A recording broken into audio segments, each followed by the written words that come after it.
had been summoned to Transylvania on business as an estate agent for a Count Dracula, whom had wished to purchase a property in London. My employer, Mr. Hawkins, felt confident in my abilities to oversee this exciting transaction. While on my journey to the land beyond the forests, the train had a layover in Munich for a day. That afternoon, I felt like going on a drive of the beautiful countryside, as my train was not scheduled to leave until tomorrow morning. I felt it was the perfect opportunity to get some air and stretch my legs. Herr Delbruck, the maître d'hôtel of the Quatre Saisons, where I was staying, had procured a carriage and a local driver for my adventure and had alerted me of its arrival. I grabbed my walking stick and proceeded to board the carriage. The sun was shining brightly on Munich and the air was full of the joyousness of early summer. Just as we were about to depart, Herr Delbruck came down bareheaded to the carriage and after wishing me a pleasant drive, said to the coachman, still holding his hand on the handle of the carriage door, "Remember, you are back by nightfall. The sky looks bright, but there is a shiver in the north wind that says there may be a sudden storm. But I am sure you will not be late." Here he smiled and added, "For you know what night it is." Johann answered with an emphatic, "Ja, mein Herr," and touching his hat, drove off quickly. When we had cleared the town, I said, after signalling him to stop, "Tell me, Johann, what is tonight?" He crossed himself as he answered laconically, "Walpurgisnacht." Looking quite nervous about our unexpected stop, I sank back in the carriage, merely mentioning him to proceed. He started off rapidly, as if to make up for lost time. As we drove, I saw a road that looked but little used and which seemed to dip through a little winding valley. It looked so inviting, even at the risk of offending him, I called Johann to stop. And when he had pulled up, I told him I would like to drive down that road. He made all sorts of excuses and frequently crossed himself as he spoke. "Well, Johann, I want to go down this road. I shall not ask you to come unless you like, but tell me why you do not like to go. That is all I ask." Then the horses became restless and sniffed the air. At this he grew very pale, and looking around in a frightened way, he suddenly jumped forward, took them by the bridles, and led them on some 20 feet. I followed and asked why he had done this. He crossed himself, pointed to the spot we had left, and drew his carriage in the direction of the other road, indicating a cross, and said, first in German, then in English, "Buried him what killed themselves." I remembered the old custom of burying suicides at crossroads. "Ah, I see, a suicide. How interesting." But for the life of me I could not make out why the horses were frightened.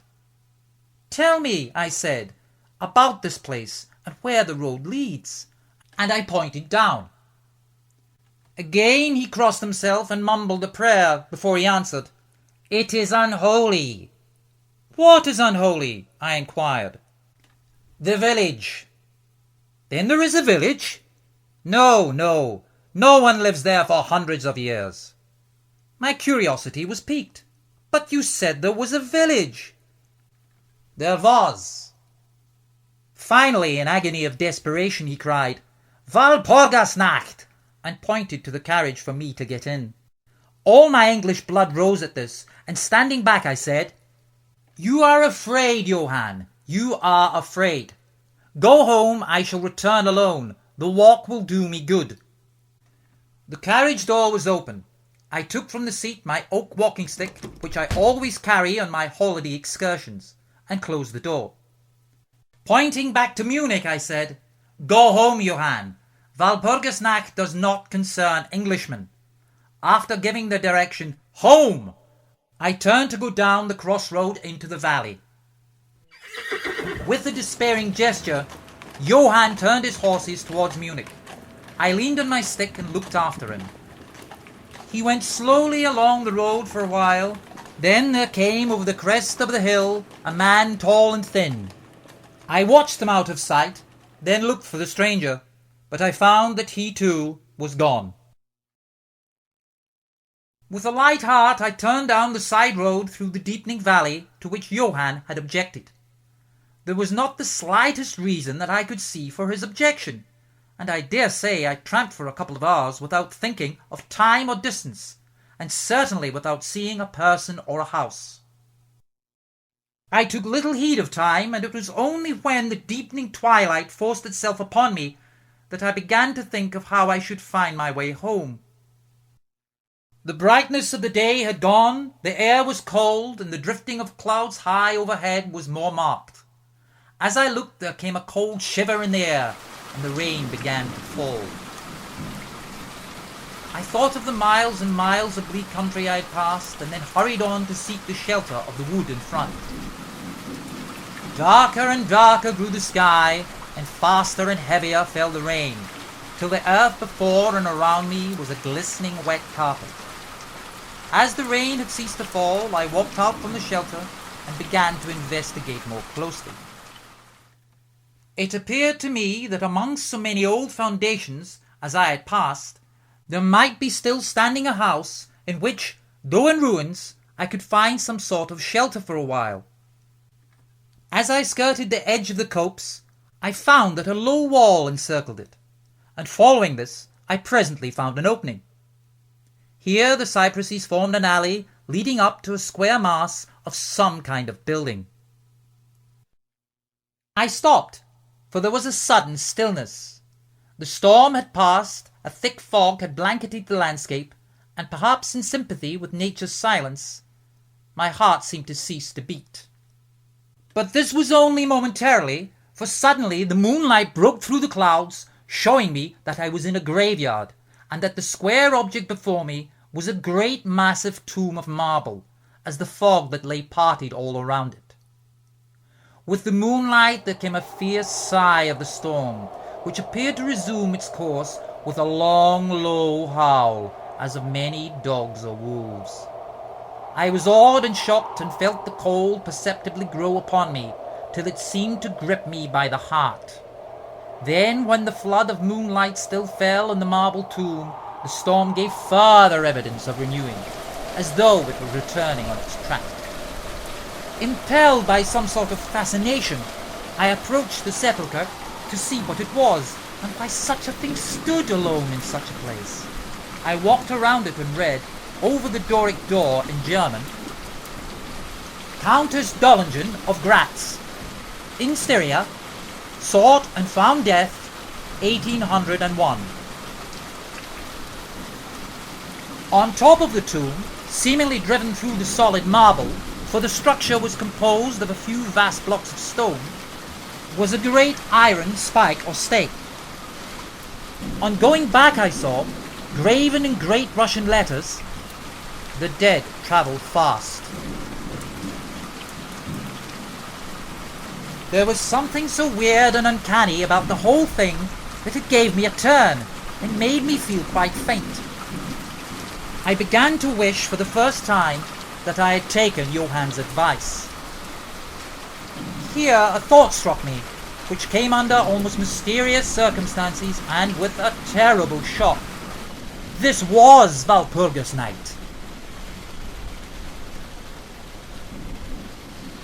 Walpurgis Night, when according to the belief of millions of people the devil was abroad, when the graves were opened and the dead came forth and walked, when all evil things of earth and air and water held revel. This very place the driver had specially shunned. This was the depopulated village of centuries ago. This was where the suicide lay, and this was the place where I was alone. Unmanned, shivering with a cold in a shroud of fog and darkness, with a wild storm gathering again upon me. It took all of my philosophy, all the religion I had been taught, all my courage, not to collapse in a paroxysm of fright. And now a perfect tornado burst upon me. The ground shook as though thousands of horses thundered across it, and this time the storm bore in its icy wings not rain but great hailstones, which drove with such violence that they might have come from the thongs of Balearic slingers. Hailstones that beat down leaf and branch and made the shelter of the cypresses of no more avail than though their stems were standing corn. I quickly ran to seek the refuge in the only spot that seemed to afford safety, the deep Doric doorway of the marble tomb. There, crouching against the massive bronze door, I gained a certain amount of protection from the beating of the hailstones. For now they only drove against me as they ricocheted from the ground at the side of the marble. As I leaned against the door, it moved slightly and opened inwards.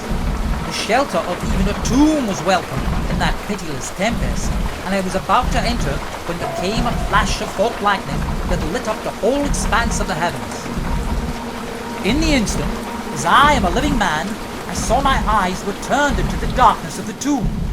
A beautiful woman with rounded cheeks and red lips, seemingly sleeping on a bier. As the thunder broke overhead, the wind clutched the door and swung it open, revealing the woman in more detail.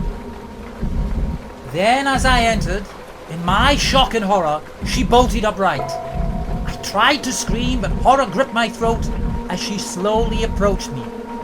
I backed up against the wall, shuddering. She came closer and began to sniff me like an animal before the kill. Lightning struck again, lighting up the wretched grimace that now adorned her face. Slowly she tilted her head back as if about to pounce, as I was paralyzed by her gaze and fear. Suddenly, I was grasped as if by the hand of a giant and hurled out into the storm, falling hard to the ground. As I looked toward the tomb, there came another blinding flash, which seemed to strike the iron stake that surmounted it, and blasting and crumbling the marble as it burst into flame. The dead woman ran out in a moment of agony, while she was lapped in the flame, and her bitter scream of pain was drowned in the thundercrash. The last thing I heard was this mingling of dreadful sounds, as again I was seized in the giant grasp and dragged away, while the hailstones beat upon me and the air around me seemed to reverberate with the howling of wolves. The last sight I remember was a vague, white, moving mass, as if all the graves around me had sent up the phantoms of the sheeted dead, and that they were closing in on me through the white cloudiness of the fog and driving gale.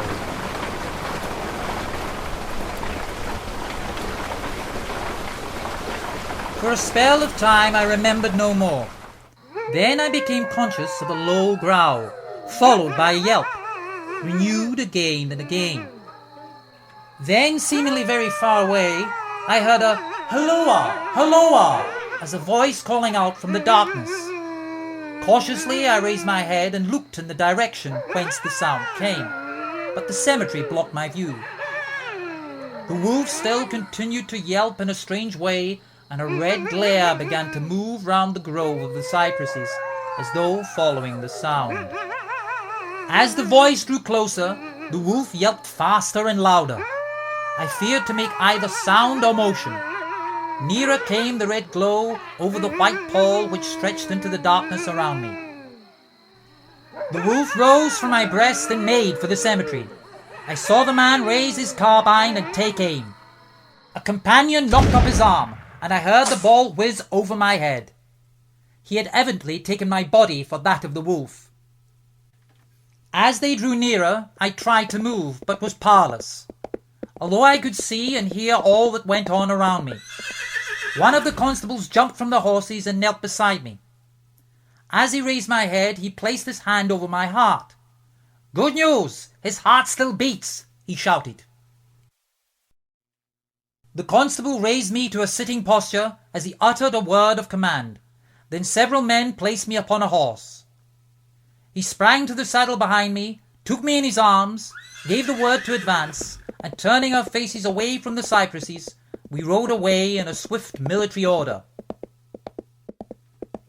I was then mounted behind a trooper and then we rode on into the suburbs of Munich. Here we came across a stray carriage, into which I was lifted, and it was driven off to the Quatre Saisons, the constable accompanying me, whilst the others rode off to their command.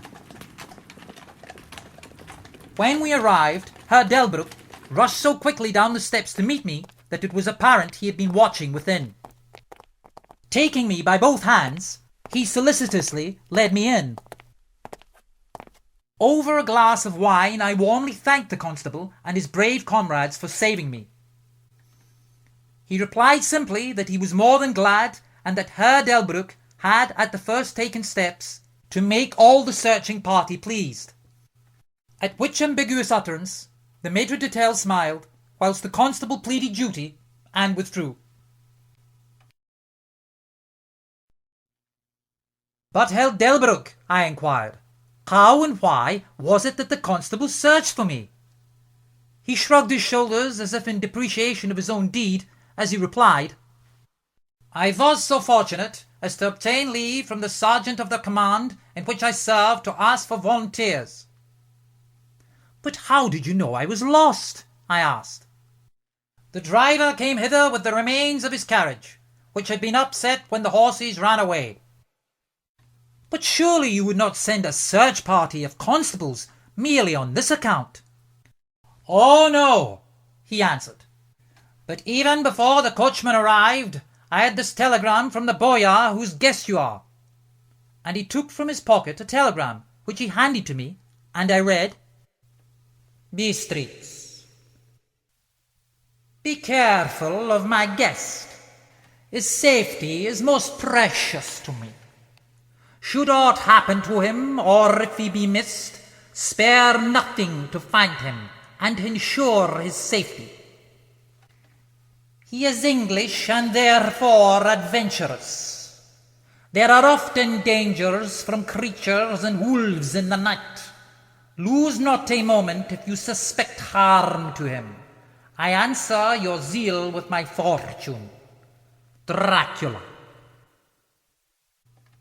As I held the telegram in my hand, the room seemed to whirl around me, and if the attentive maitre d'hotel had not caught me, I think I should have fallen. There was something so strange in all this, something so weird and impossible to imagine, that there grew in me a sense of my being in some way the sport of opposite forces, the mere vague idea of which seemed in a way to paralyze me. I was certainly under some form of mysterious protection. From a distant country had come, in the very nick of time, a message that took me out of the danger and the jaws of the wolf.